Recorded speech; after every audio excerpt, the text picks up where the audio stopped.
Welcome exam students to this video about question 11 of the exam of 2025, and it's handy for all kinds of levels, but this exam comes from 2025 and it deals with the specific history exam of that year. Let's look at the question. And the question is as follows. So question 11 from 2025 in Dutch. Welk van onderstaande uitspraken behoort niet tot de sociale voorwaarden voor een goed functionerende democratische samenleving? So it has to function properly, and which one does not belong there when you have a properly functioning society? Well, when we look at the possible answers, A, burgers kunnen zich organiseren in belangengroeperingen.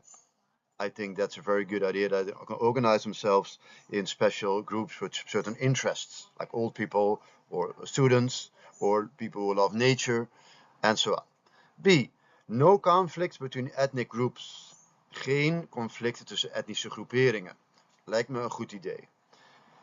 C, existence of reasonable socio-economic equality. Het bestaan van redelijke sociaal-economische gelijkheid. Lijkt mij een goed idee.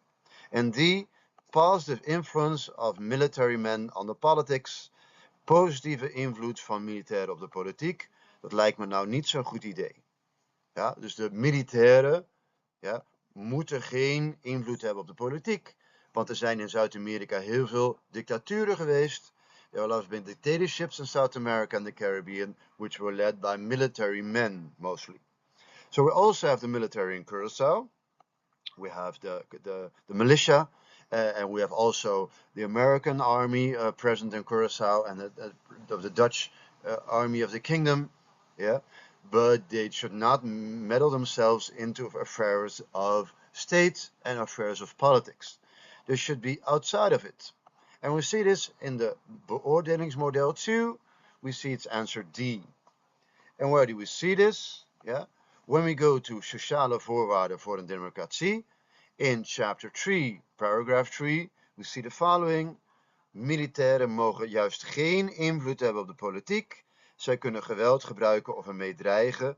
Militairen hebben in Afrika, Azië en Latin America in the past often they committed power grabs, staatsgrepen.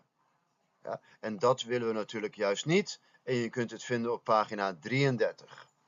If you want to practice more about these dictators and the military that does a power grab, you can go to ZISH and you type in the code that you see there. This one.